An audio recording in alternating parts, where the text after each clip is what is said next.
Hello बच्चों, कैसे हैं आप लोग। आज नाजिया मैम आपको आपके व्याकरण भाग का समास जो भाग है वो सिखाने वाली है। समास शब्द का शाब्दिक अर्थ होता है संक्षेप। संक्षेप मतलब शॉर्टकट, शॉर्टकट, संक्षिप्त करना है। अर्थात दो या दो से अधिक शब्दों के मेल को समास कहते हैं।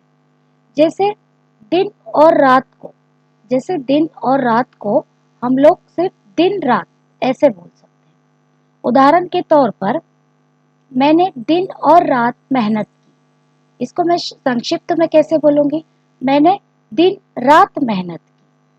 तो इसकी परिभाषा कैसी होगी, इसकी व्याख्या कैसी होगी। दो या दो से अधिक शब्दों के मेल से, दो या दो से अधिक शब्दों के मेल से नए शब्द बनाने की प्रक्रिया को समास कहते हैं। समास रचना में दो शब्द पद होते हैं।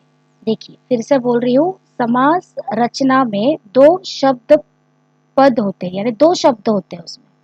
उसके पहले पद को, जो पहला पद होता है उसे पूर्व पद कहते हैं। पहले शब्द को क्या बोलेंगे, पूर्व पद। ये जो है ना, इसको पूर्व पद कहेंगे, पहले पद को पूर्व पद कहेंगे। और जो दूसरा पद होता है उसको उत्तर पद कहा जाता है। और इन दोनों पद को समस्त पद कहा जाता है। पहला पद होता है वो पूर्व पद और दूसरा पद होता है उत्तर पद। यहाँ पर मैं फॉर एग्जाम्पल ये जो दिख रहा है ना आपको, यहाँ पर यथाशक्ति दिखा आपको। तो ये यथाशक्ति में का जो यथा है वो आपका पूर्व पद है और शक्ति, शक्ति जो है वो आपका उत्तर पद है। तो आप ये ध्यान से देखना, क्योंकि आपके जो ये समास के जो प्रकार होंगे, समास के जो भेद होंगे, उसमें ये पूर्व पद और उत्तर पद, यानी पूर्व पद कब प्रधान होगा, उत्तर पद कब प्रधान होगा, या फिर दोनों पद कब प्रधान होते हैं, इस पर भी एमसीक्यू में क्वेश्चन आते हैं। तो इसलिए ये पहले आप जान लो कि पूर्व पद और उत्तर पद कैसे पहचानना है। तो मैंने आपको बता दिया कि पहला जो वर्ड होता है, पहला शब्द जो होता है वो उसको पूर्व पद कहते हैं, और जो दूसरा शब्द होता है उसको उत्तर पद कहते हैं।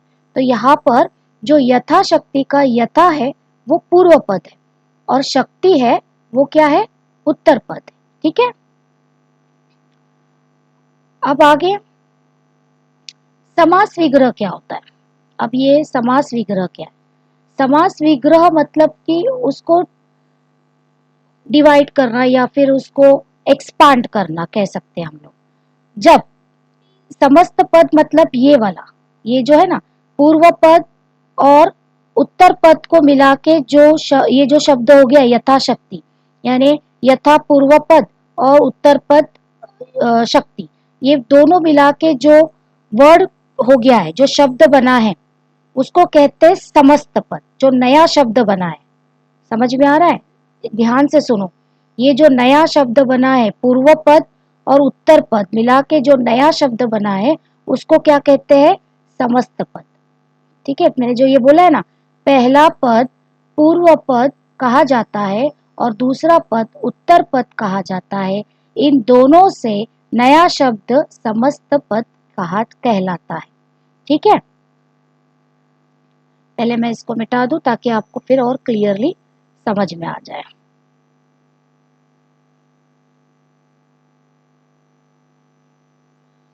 अभी समास विग्रह क्या है। समास विग्रह मतलब वो जो समस्त पद है, ये जो समस्त पद है, उस समस्त पद को हमको क्या करना है, अलग अलग करना है। तो वो कैसे करेंगे हम, जब समस्त पद के सभी पद अलग अलग किए जाते हैं, समस्त पद के सभी पद अलग अलग किए जाते हैं, तो उस प्रक्रिया को समास विग्रह कहते हैं। जैसे माता पिता, ये माता पिता है, ये माता पिता क्या हो गया आपका, समस्त पद हो गया। अब इस माता पिता का विग्रह आपको करना होगा माता और पिता। क्या हो गया इसका, माता और पिता। तो ये जो विग्रह है वो किसके ऊपर डिपेंड होगा कि इन ये जो है ना, ये सारे के सारे टाइप्स, ये सारे सारे भेद, इसके ऊपर निर्भर होता है कि वो हम विग्रह कैसे करेंगे। बस हमें वही सीखना है। इसके जो 6 भेद है, समास के जो 6 भेद है, बस हमें वही सीखना है और उसी के हिसाब से हम लोग इसके क्या कर सकते हैं, विग्रह करके उसको पहचानेंगे कि ये कौन से टाइप का, ये कौन सा समास है। तो समास के 6 भेद होते हैं। समास के कितने भेद होते हैं? 6 भेद होते हैं। तो बच्चों सबसे पहले तो आपको ये जो समास के 6 भेद है ना, वो आपको लर्न करने पड़ेंगे, बाय हार्ट करने पड़ेंगे, क्योंकि जब तक आपको समास के भेद लर्न नहीं होंगे तब तक आपको पता कैसे चलेगा कि कौन सा समास कैसा है। यानी अगर अगर अगर आपको क्वेश्चन आता है कि समास पहचानो, आपको पता भी है कि ये समास ये समास है, या तो अव्ययभाव समास है, तत्पुरुष समास है, लेकिन आपको पता ही याद ही नहीं आ रहा है कि ये कौन से टाइप का है, तो आप क्या लिखोगे बताओ मुझे। इसलिए पहले जो ये 6 समास है ना, वो आप पहले लर्न कर लो, बाय हार्ट कर लो, आपको लर्न करना पड़ेगा ये समास। तो इसके लिए पहले ये 6 समास लर्न कर लो। पहले लर्न करोगे आप अव्ययी भाव समास। पहला समास है अव्ययी भाव समास, दूसरा है तत्पुरुष समास, तीसरा है द्विगु समास, चौथा है द्वंद्व समास, पांचवा है कर्मधारय समास और छठा है बहुव्रीहि समास। अभी हम लोग वन बाय वन समास लेंगे। अब अव्ययी भाव समास में देखो बच्चों, आपको समझ में आ गया है कि समस्त पद क्या होता है। सबसे पहले तो आपने समस्त पद सीखा, ये होता है समस्त पद, ठीक है। ये समस्त पद होता है, ये जो मैंने लिखा है वर्ड, इस समस्त पद में पूर्व पद उत्तर पद होता है। जैसे हर एक इसमें आपको पूर्व पद उत्तर पद दिखेगा। यथाशक्ति में पूर्व पद है यथा, उत्तर पद है शक्ति। निरोग में नी पूर्व पद है, रोग उत्तर पद है। प्रतिदिन में प्रति पूर्व पद है, दिन उत्तर पद है। ये हो गए आपके सारे के सारे समस्त पद। और ये जो है यथाशक्ति, शक्ति के अनुसार, ये आपने उसको क्या कर दिया है, समास विग्रह। क्या कर दिया है? समास विग्रह, उसको एक्सपांड किया है, उसको अलग अलग किया है। अब उसके अनुसार आप उसको बताएंगे कि ये अव्ययी भाव समास है। अब ये आपने कैसे पहचाना अव्ययी भाव समास है, तो उसकी डेफिनेशन है ऊपर, तो मैं आपको बताऊंगी कि यह अव्ययी भाव समास कैसे आप पहचानोगे कि यह अव्ययी भाव समास है, ठीक है। तो अव्ययी भाव समास का पहला पद अव्यय होता है। सबसे पहला हिंट, सबसे पहली हिंट क्या है कि पहला जो पद होता है, पहला पद मतलब आपका पूर्व पद। ये जो पूर्व पद दिख रहा है ना, यथा, नी, प्रति, एक एक, खा, सम, खा, ये अलग छोड़ो, आ, नी, निर, प्रति, भर, नी, निस, आ, प्रति, ये जो है ना पहला पद, ये इसका अव्यय होता है। आप कह सकते हो प्रत्यय हो सकता है ये। तो ये आपकी हिंट है कि स्टार्टिंग में इसके क्या क्या आ सकता है, यथा, प्रति, आ, वी, बे, ऐसे आ सकते हैं। तो आपको ये याद रखना है अव्ययी भाव समास में उसका पहला पद अव्यय होता है। आपको एमसीक्यू में ये क्वेश्चन पूछा जा सकता है कि किस समास में पहला यानी पूर्व पद अव्यय होता है, तो आपको आंख बंद करके इसका आंसर लिखना है अव्ययी भाव समास। अव्ययी भाव समास की ये हिंट है कि उसके अंदर पहले स्टार्टिंग वर्ड ज्यादातर यथा, प्रति, आ, वी, नी, बे, ये सारी चीजें आती। दूसरी एक बात, अव्ययी भाव समास में इसके अंदर एग्जाम्पल नहीं दिए हुए हैं, लेकिन इसमें रिपीट वर्ड भी आते हैं, जो कि मैं आपको बाद में बताऊंगी। इसमें उसके उदाहरण नहीं है, लेकिन होते जैसे एकाएक, एकाएक होता है, रातों रात, रातों रात, यानी वर्ड रिपीट हो गया, रातों रात। तो ऐसे थोड़े से 2-3 वर्ड्स है, वो मैं आपको बाद में बताऊंगी अव्ययी भाव समास के। लेकिन अव्ययी भाव समास में सबसे पहले पहला पद अव्यय होता है, उसका रूप लिंग वचन कारक की वजह से नहीं बदलता तथा वह सदैव एक सा ही रहता है, जैसा यथा प्रति आ वि आदि। तो ये सारे जो है अव्ययभाव समास के उदाहरण हैं। तो ये आपको पता होना चाहिए। जैसे यथाशक्ति, यथाशक्ति का विग्रह करोगे आप, समास विग्रह करोगे तो शक्ति के अनुसार। निरोग का है रोग से रहित, प्रतिदिन प्रत्येक दिन, एक एकाएक, एक के बाद एक। देखो मैंने बोला था ना रिपीटेड, एक एक हो गया ना, एक एक एकाएक, एक के बाद एक। वैसे ही रातों रात, मतलब रात के बाद रात, एक एक रात।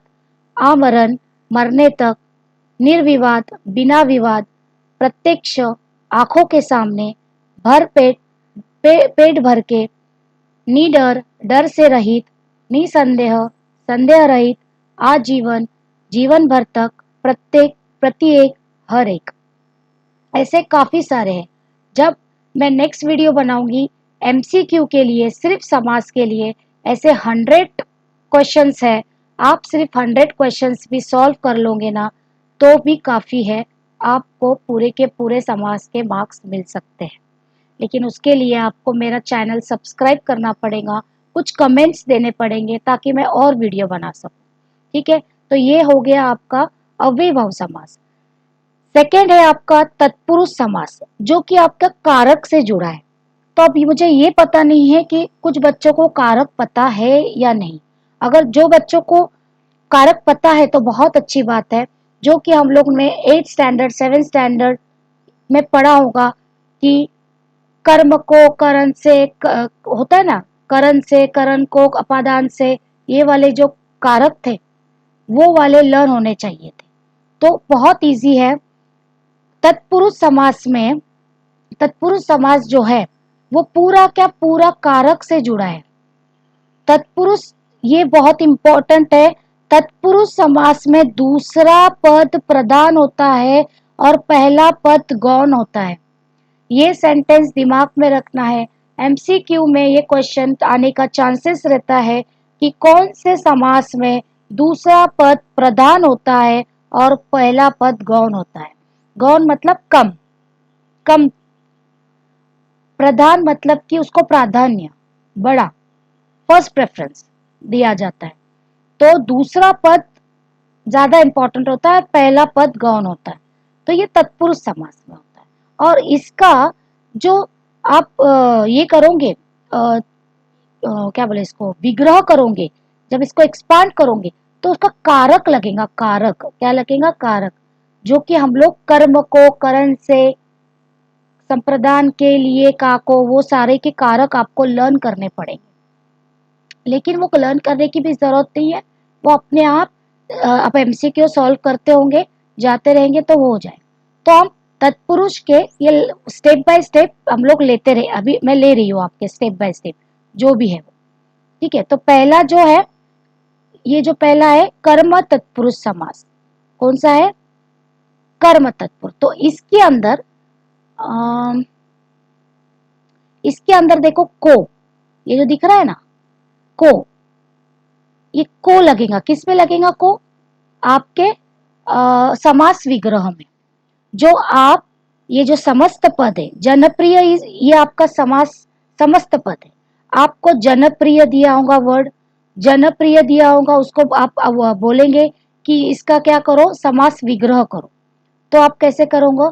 जनप्रिय का अर्थ क्या होता है? जन को प्रिय। जनप्रिय मतलब जन को प्रिय। सर्वप्रिय, सर्वप्रिय का अर्थ क्या होता है? सर्व को प्रिय, जो सबको प्रिय है, मतलब सर्वप्रिय। यश प्राप्त, यश को प्राप्त। मरणासन्न मतलब मरण को आसन्न, ऐसा है। तो ये जो को जो लगे हैं, ये को जो लगे हैं ना, तो इसको कारक बोलते हैं। तो जब आप समस्त पद का, ये कर्म कारक है, को जो लगा हुआ है ना, ये कर्म कारक है। तो जो कारक आता है, जब हम उसको विग्रह करते हैं, समस्त पद का विग्रह करने में जब कारक आता है, कोई भी कारक हो, ये तो कर्म, कर्म तत्पुरुष है, तो ऐसा आपको कर्म तत्पुरुष नहीं लिखना है, आपको तत्पुरुष समास ही लिखना है। बट ये समझने के लिए है आपको। आपको तत्पुरुष समास के भेद नहीं लिखने हैं, आपको सिर्फ तत्पुरुष समास पहचानना है। ये सिर्फ आपके समझने के लिए है कि टाइप्स उसके क्या क्या हो सकते हैं। को लग सकता है, के लिए, से, पर, ऐसे बहुत सारे हैं नीचे। आपको उसके टाइप्स नहीं लिखने, बस ये मेंशन करना है कि हाँ ये तत्पुरुष समास है। आपको सिर्फ समझने के लिए उसको एक्सपांड करना है, आपको उसको विग्रह करना है। ठीक है, तो ये है हो गया कर्म तत्पुरुष समास। अब इसके आगे आप जाओगे तो देखिए ये करण तत्पुरुष समास। तो करण तत्पुरुष समास में क्या होता है, से द्वारा।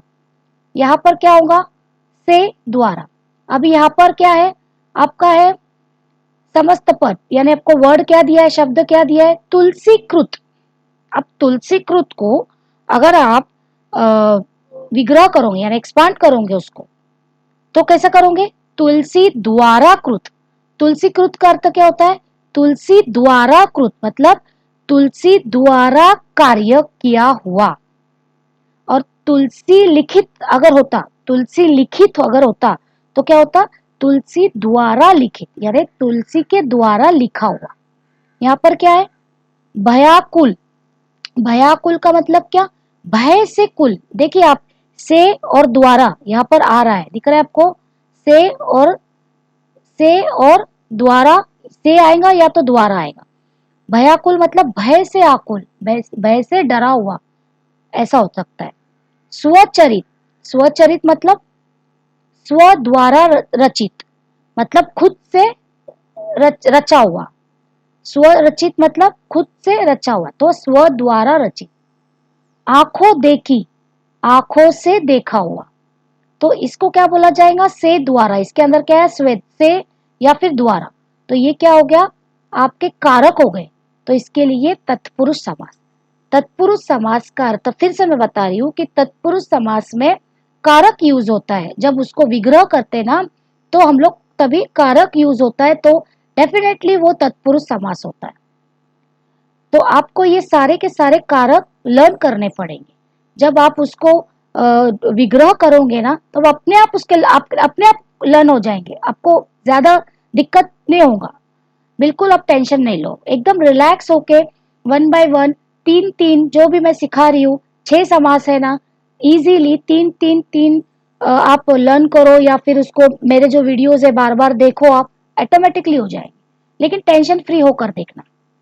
उसके बाद है देखो संप्रदान तत्पुरुष। तो ये जो संप्रदान वगैरह ये सब आपको लर्न करने की जरूरत नहीं है। आपको सिर्फ क्या करना है, ये जो है ना, ये मैं पढ़ रही ना, जो विद्यालय और ये विद्या के लिए आलय, बस ये 2-3 बार आप पढ़ते रहो ताकि आपको समझ में आ जाए कि इसका विग्रह कैसे करना है। विद्यालय, विद्या, आलय, इसको पहले आप डिवाइड करो। किसको, पूर्व पद को और उत्तर पद को। पूर्व पद उत्तर पद डिवाइड किया। विद्या, आलय। विद्या मतलब क्या होता है, विद्या मतलब स्टडी, राइट, बुक जो हम लोग स्टडी करते हो, विद्या। आलय मतलब क्या होता है, घर, यानी कि किताब पढ़ने वाला घर। विद्या मतलब स्टडी, स्टडी का घर। तो ऑब्वियसली विद्या के लिए आलय, जहाँ हम लोग स्कूल, विद्यालय मतलब स्कूल, जहाँ हम जाकर पढ़ते हैं, हमारा घर है ना वो। स्कूल मतलब एक हमारा घर ही हो गया पढ़ने के लिए। उसके बाद गुरु दक्षिणा। गुरु दक्षिणा मतलब गुरु के लिए दक्षिणा, यानी गुरु हमको जो सिखाते हैं तो हम उनको दक्षिणा देते हैं, तो उसके लिए क्या होगा, गुरु के लिए दक्षिणा। नाउ नेक्स्ट वन, युद्ध भूमि। युद्ध, युद्ध एंड भूमि। युद्ध मतलब लड़ाई, भूमि मतलब जमीन। तो क्या हो गया वो, जैसे आपका प्ले ग्राउंड हो गया, प्ले मतलब ग्राउंड, प्ले के लिए ग्राउंड, ऑब्वियसली प्ले के लिए ग्राउंड तो प्ले ग्राउंड। तो वैसे युद्ध भूमि, युद्ध के लिए भूमि। डाक गाड़ी, डाक मतलब पोस्ट, पोस्ट होती है, एंड गाड़ी, डाक के लिए गाड़ी। देशभक्ति, करेक्ट, देशभक्ति, किसके लिए देश, किसके लिए भक्ति, देशभक्ति, देश के लिए भक्ति। देव भक्ति भी आ सकता है यहाँ पर, किसके लिए भक्ति, देव के लिए भक्ति। रसोई घर, रसोई घर मतलब किचन, रसोई मतलब पकाना, जो किचन में काम करते, खाना बनाते हैं, कुकिंग करते हैं, रसोई के लिए घर। आराम कुर्सी, आराम, आराम मतलब रिलैक्स, रिलैक्सेशन के लिए हमारे घर में क्या होती है, चेयर होती है, तो किसके लिए, आराम के लिए कुर्सी। हथकड़ी, हथकड़ी क्या होता है? हाथ के लिए कड़ी, हथकड़ी, हाथ के लिए कड़ी। हो गया, ये हो गया के लिए के वाला कारण हमारा कारक हमारा हो गया। अभी यहाँ पर क्या है? से या फिर अलग, से फिर यहाँ पर अलग, ज्यादातर यहाँ पर से ही होगा। अभी देखो जन्मांध, अभी जन्मांध का अर्थ मतलब क्या होता है? जन्म से अंधा। जन्मांध का मतलब होता है जन्म से अंधा, यानी कि बर्थ से ही वो अंधा है। ऋण मुक्त, ऋण मुक्त का अर्थ होता है वो अपने कर्ज से मुक्त हो गया। ऋण मुक्त मतलब कर्जा, लोन, अपने लोन से वो फ्री हो गया। पाप मुक्त, पाप मुक्त मतलब वो अपने पाप से मुक्त हो गया, गुनाह से मुक्त हो गया। देश निकाला, वो देश से निकाला गया, निकाल दिया उसको, देश से निकाला, है ना, कुछ हद कुछ उसने काम कर दिया होगा, देशद्रोही बोला गया होगा, इसलिए उसको देश से निकाला। तो इसे छोटे छोटे आप रीड करते रहोगे ना तो आपको हो जाएगा, फटाफट हो जाएगा, कोई टेंशन वाला काम नहीं है। अभी ये क्या है? संबंध तत्पुरुष। What is this? इसके अंदर देखो क्या आता है? का की, का के की, या तो का की के, ये आता है, बहुत इजी है। का की के, इसमें क्या आएगा? क्षमा दान। किसका दान? क्षमा का दान, पैसे का दान होता है ना, मनी दान, पैसा दान होता है। अभी देखो यहाँ पे भी देखो देशभक्ति, यहाँ पर देखो देश की भक्ति, वहां ऊपर था देश के लिए भक्ति, दोनों भी आता है, दोनों भी कर सकते, लेकिन आएगा तत्पुरुष समास ही। आप विग्रह में चाहे देश की भक्ति लिखो या देश के लिए भक्ति लिखो, लेकिन लिखना आपको तत्पुरुष समास ही है। नेक्स्ट क्या है? सीमा रेखा। किसकी रेखा? सीमा की रेखा, सीमा मतलब बाउंड्री। लोकसभा, किसकी सभा? लोक की सभा। गृह स्वामी, गृह का स्वामी। दिनचर्या, किसकी चर्या? दिन की चर्या। दिनचर्या मतलब आपका स्केड्यूल, चर्या मतलब स्केड्यूल, डेली स्केड्यूल बोलते हैं ना, वो वाला। चर्या मतलब स्केड्यूल बोला मैंने, और दिन मतलब डेली। पनघट, पन मतलब पानी और घट मतलब घाट, घाट का पानी। राष्ट्रपिता, किसका पिता? राष्ट्र का। गंगा जल, किसका जल? गंगा का जल। मतलब ये आपका का की के हो गया। अभी लास्ट वाला है में और पर, तो ये कारक में क्या आ जाएगा? में और पर। जलमग्न, जल में मग्न। सर्वोपरि, सर्व में ऊपर। पेट दर्द, किसमें दर्द? पेट में दर्द। शरणागत, किसमें आगत? शरण में आगत। पुरुषोत्तम, किसमें उत्तम? पुरुष में उत्तम। घुड़सवार, घोड़े पर सवार। सिर दर्द, किसमें दर्द? सिर में दर्द। हरफ, हरफन मौला, प्रत्येक फन कला में मौला। मतलब हरफन मौला मतलब हर मतलब प्रत्येक, फन मतलब कला, में मौला मतलब निपुण, मतलब हर कला में निपुण। तो ऐसे बहुत सारे एग्जाम्पल्स मेरे पास है, तकरीबन 100 एग्जाम्पल्स मेरे पास है, जो कि मैं अगले वीडियोस में भी डालूंगी। लेकिन आप प्लीज सब्सक्राइब करो चैनल को, और एटलीस्ट सब्सक्राइब नहीं भी किया तो मुझे कमेंट्स करो, ताकि मैं और वीडियोस बनाऊं, मुझे पता चले कि आप नीडी हो, आपको ज़रूरत है, तो मैं डालूं ना। ठीक है, तो ये दो ही मैंने अभी आपको सिखाया, तत्पुरुष समास और अव्ययी भाव समास। बहुत इजी है, मेरे वीडियोस बार बार देखो। बार बार देखने से क्या है, आप सिर्फ सुनोगे तो भी आपको समझ में आ जाएगा। और अभी मैं सारे के सारे 6 नहीं लूंगी, सिर्फ 3 लूंगी, ताकि आपको ज़्यादा स्ट्रेस ना रहे, आप समझ सके कि क्या है करके। तो सिर्फ 3 ही लूंगी बस, ज़्यादा नहीं।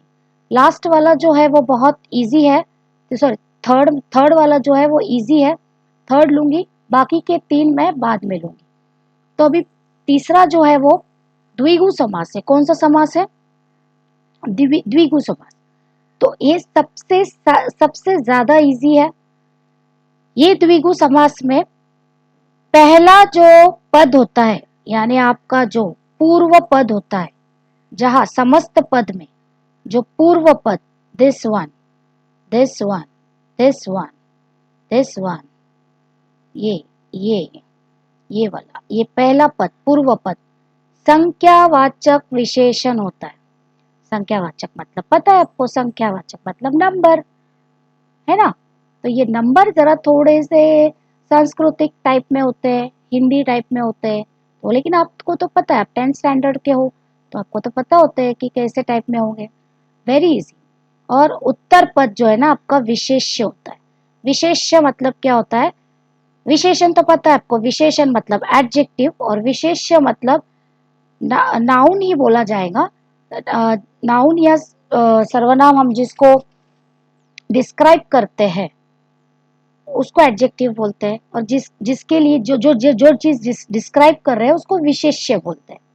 तो यहाँ पर एग्जाम्पल है, देखो शताब्दी में का शत, ये शत है ना, ये आपका पूर्व पद है और ये संख्यावाचक है। क्या है ये संख्यावाचक। शत मतलब 10, शत मतलब कितना आया 10, मतलब ये संख्या हो गया। इसका क्या हो गया, शत अब्दों का समूह, शत अब्दों का समूह।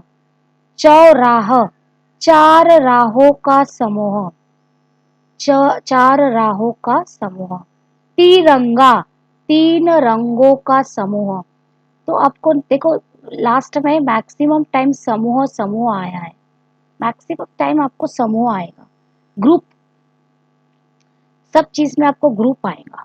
ध्यान से पढ़, मैं जो पढ़ रही हूँ ध्यान से सुनो। त्रिलोकी, त्रि मतलब कितना, तीन, लोकी मतलब लोक, यानी आएगा तीन लोकों का स्वामी। अभी त्रिलोकी मतलब स्वामी। नवरात्र, समूह भी लिख सकते हो लेकिन तीन, त्रिलोकी का स्वामी बेटर है। नवरात्र, नव नव मतलब नौ भी लिख सकते हो आप, यहाँ पर हिंदी में जो नौ लिखते हैं, या फिर यहाँ पर एज इट इज जो नव लिखा है वो नौ भी लिख सकते हो, या हिंदी में नौ जो लिखते हैं वो भी लिख सकते हो। नवरात्रियों का समूह, उसको नवरात्र बोलते हैं। जो आप नवरात्र डांडिया खेलते हो ना दशहरे वाले, वो भी लिख सकते हो। नवरत्न, नव रत्नों का समूह, रत्न मतलब डायमंड जो भी है। चौमासा, चार मासों का समूह, मासों का समूह मतलब यहाँ पर महीना, मास मतलब महीना भी हो सकता है। पंजाब, पंच अम्बों का समूह, मतलब कि 5 नदियों का समूह। पखवाड़ा, 15 दिनों का समूह, वाड़ा मतलब दिन। एंड सतसई, 700 दोहों का समूह, सतसई 700, सतसई देखो ये कितना हार्ड है, इसको पढ़े बिना आपको थोड़ी ना आएगा। चवन्नी, 4 आनों का समूह। तो ये सब क्या है, संख्यावाचक है। पहला पद आपका पूर्व पद हमेशा संख्यावाचक होगा। तो याद रखना, मैंने आपको आज 3 समास सिखाए हैं। पहला है अव्यय भाव समास, जिसका पहला पद पूर्व पद अव्यय होता है। दूसरा मैंने सिखाया तत्पुरुष समास, जिसका विग्रह करने के बाद कारक आता है, कारक का यूज होता है उसमें। और तीसरा मैंने सिखाया है आपको द्विगु समास, जिसके अंदर पहला पद पूर्व पद संख्यावाचक विशेषण होता है और उत्तर पद इसका विशेष्य होता है। अगर आपको इसके बाकी के 3 समास जो कि है द्वंद्व समास, कर्मधारय समास और बहुव्रीहि समास, ये समास सीखने हैं तो प्लीज कमेंट बॉक्स में मुझे बता देना, मैं आपके लिए अगला वीडियो जरूर बनाऊंगी। तब तक के लिए